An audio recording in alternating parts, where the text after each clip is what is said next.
اس lesson میں ہم pronunciation rules کو دیکھیں گے۔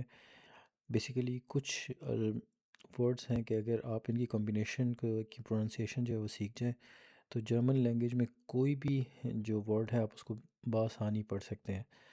جرمن لینگویج جو ہے اپنے بہت لمبے الفاظ کے لیے مشہور ہے، کہ جرمن لینگویج میں بہت لمبے لمبے ورڈز ہوتے ہیں، تو اس کے لیے پروننسیشن رولز جو ہیں وہ کافی مدد دیتے ہیں ان ورڈز کو پھر پڑھنے میں۔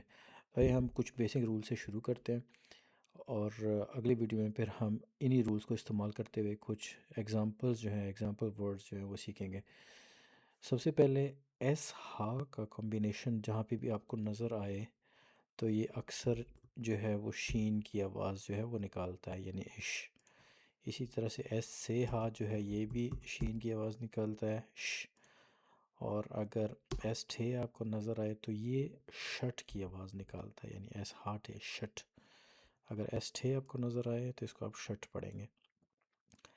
ایس پھے اگر آپ کو نظر آئے تو اس کو آپ شپ پڑھیں گے۔ اور ایس سے ہا آ ایف ٹھے یہ کمبینیشن آپ کو اگر نظر آئے تو ایس سے ہا کا کمبینیشن ہم اوپر پڑھ چکے ہیں کہ یہ شین کی آواز نکالتا ہے۔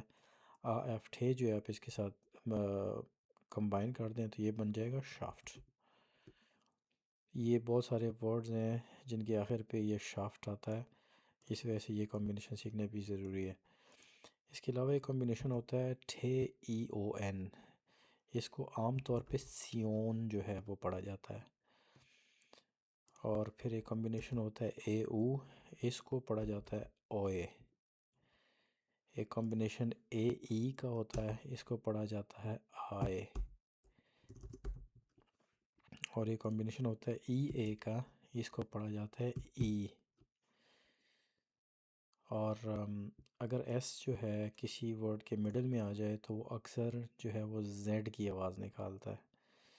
تو نیکسٹ ویڈیو میں ہم انہی رولز کو استعمال کرتے ہوئے جو ہے وہ کچھ ورڈز کو پڑھیں گے تاکہ جو ایگزامپلس کے ساتھ یہ کلیئر ہو سکے کہ پروننسیشن رولز کو اپلائی کس طرح سے کرنا ہے۔